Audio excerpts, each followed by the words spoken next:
Salut à tous et bienvenue sur la chaîne dédiée au manga Hajime no Ippo. Aujourd'hui, je vais réagir au chapitre allant du 1439, donc je vous avais laissé au 1438, jusqu'au 1443, et je vous ferai une seconde vidéo qui sortira, je vous promets, dans les prochains jours, sur les derniers chapitres, parce que j'ai découpé, parce que pour moi, il se passait deux choses assez différentes.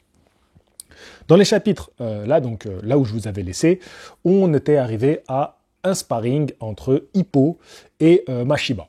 Alors, comment s'est passé ce sparring? Ce sparring a été exceptionnel, donc d'où la miniature, le sparring parfait. Alors le sparring parfait, pourquoi? Déjà, il y avait un sparring avant un grand événement comme celui-ci, va te servir à mettre en place ta tactique et ta technique de combat. Mais plus particulièrement ta tactique. Pour Mashiba, c'est Mashiba qui prépare son championnat du monde. Donc, il avait besoin d'un partenaire haut niveau pour qu'il applique sa tactique de combat. Et ça a été le cas. Voilà. Sans rentrer dans les détails, parce que l'auteur ne rentre pas dans les détails, on a pu voir que Mashiba a une tactique, que Hippo l'a saisie, l'a captée, et qu'il a capté qu'elle était très très efficace, cette tactique. Donc, on peut supposer que la tactique de Mashiba est au point. Maintenant, sera-t-il capable de l'appliquer lors du combat? Ça, on le saura lors du combat. Donc, tactiquement, techniquement, en termes de qualité de partenaire, Hippo a été à la hauteur largement. Donc, on s'arrête au bout de 3 rounds, ce que Hippo était censé faire. Et on finit en sachant que Mashiba, c'est bon, sa tactique est en place et elle est efficace. Mais on s'arrête pas là. Et c'est pour ça que c'est génial cet épisode avec le sparring, c'est que ça s'arrête pas là. C'est qu'après, Mashiba, il veut pas en finir là. Déjà, il y a un peu l'ego de je l'ai pas vraiment surclassé dans ce sparring. Tu vois ce que je veux dire? C'est-à-dire que je suis censé me préparer pour un championnat du monde, lui, il est censé plus être en activité, mais je ne l'ai pas vraiment dominé de ouf. C'était un super échange, tout était bien, mais il manque ce petit truc où je suis censé t'arracher. Et en plus de ça, donc là c'est l'ego juste du champion, en plus de ça, il y a un petit compte personnel, que Hippo capte tout de suite. Hippo, qui était toujours un peu ce naïf qui comprenait rien, là il saisit. Donc j'ai bien aimé, on a vu que Hippo, il était en capacité d'être encore bon sur le ring, mais aussi de réfléchir à la tactique, parce que pendant son sparring, il se dit « Ok, il a une tactique en place, elle est excellente ». Donc il l'a saisi immédiatement, c'est pas après coup, immédiatement il saisit ça. Donc Hippo, il a évolué parce que tactiquement, lui-même, il est en capacité d'analyser les combats à un très haut niveau. Et en plus de ça, il a aussi évolué, il a pris un peu en maturité, parce qu'il sait tout de suite qu'il y a un enjeu entre les deux, qu'ils ont un compte à régler. Et il est prêt à y répondre. Ça aussi, on avance un petit peu. C'est des centimètres, millimètres par millimètre. Et il dit, ok, bon ben, tu veux qu'on règle un compte là par rapport à ta sœur? Bon ben, je suis là. Et donc, il repart au combat, Hippo.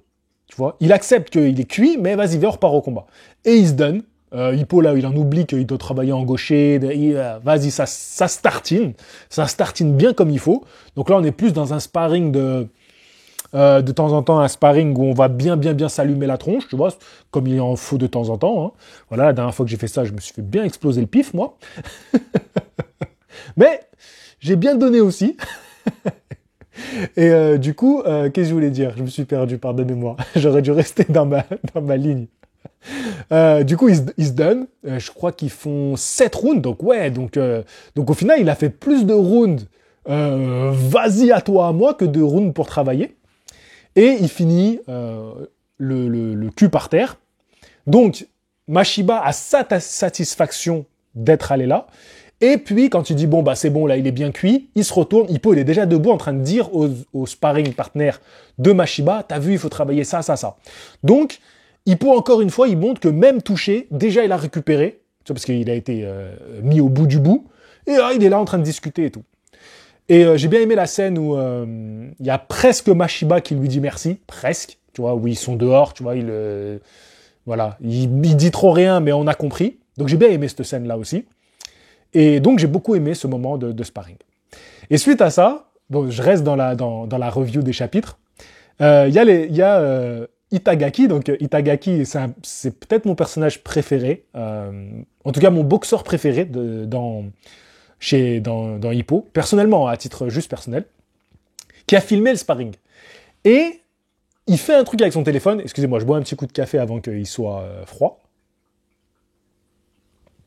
Il fait un truc sur son téléphone le soir, et moi je me dis, oh non, il va mettre le sparring en ligne. Je me dis, il va faire cette connerie. Parce qu'en plus, le lendemain, genre, il a reçu plein de modifications et tout. Parce que Itagaki, il était seul avec Hippo pour aller préparer Mashiba. Je me suis dit, oh là là, qu'est-ce qu'il a fait et tout. Et en fait, bon, non, en fait, il a fait un tweet hein, pour dire que Mashiba est en super forme. Mais ce con, il a mis une photo de Mashiba qui se prend une patate, tu vois, vraiment le cliché où tac, il prend la droite. Et donc, forcément, ça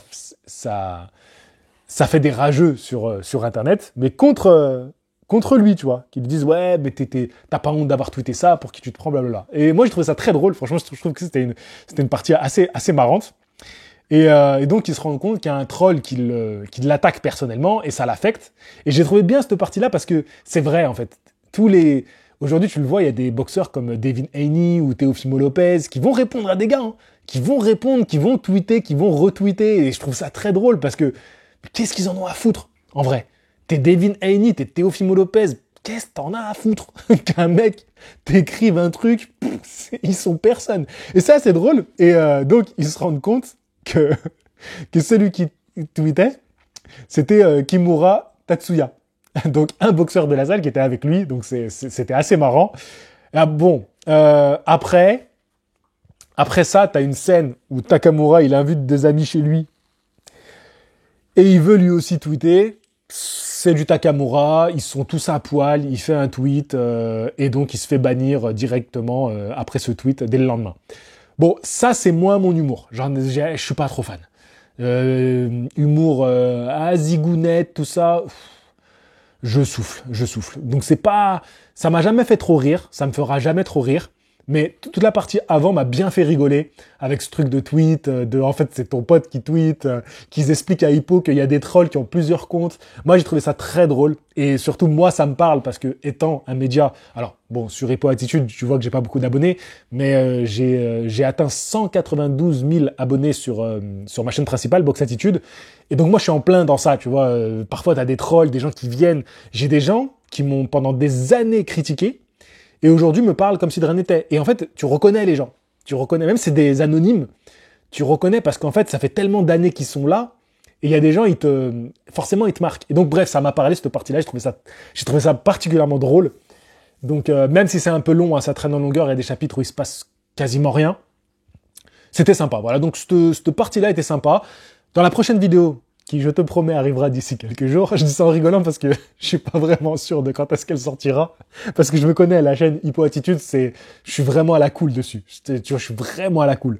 Mais j'aime bien cette chaîne, tu vois, elle est ma soupape, un petit peu, tu vois, je suis très cool sur cette chaîne. Vraiment, il y a pas de pression il faut vite faire une vidéo. Non, je suis bien, elle est bien, je suis content. C'est ma petite chaîne doudou, tu vois. Et je la kiffe. Juste pour finir, vous avez peut-être vu passer les photos. J'ai mon ami Abdel qui est boxeur et qui est en ce moment dans la salle qui a été ouverte par George Morikawa. Et il a rencontré George Morikawa. Et donc, je lui ai demandé de me dire ce qu'il avait pensé de cette rencontre. Il m'a envoyé une vidéo. Et donc, alors peut-être pas la prochaine vidéo, mais la suivante sera Abdel qui dit ce qu'il pense de cette rencontre de Morikawa. Donc Morikawa, c'est l'auteur de Hajime no Ippo. Donc je trouve ça cool. Voilà, on a une chaîne dédiée à Ippo et on a déjà un boxeur qui a rencontré le mangaka. C'est fou. Voilà, je veux dire, je pense que, alors je sais pas, je connais pas trop les autres chaînes de manga et tout, mais je pense qu'il y a des grosses chaînes qui sont dédiées à One Piece. Et jamais ils ont un témoignage d'un gars qui a rencontré le mangaka, tu vois, c'est un truc de ouf. Donc voilà, bon sur ce, je finis mon café, je vous dis à la prochaine, fighting.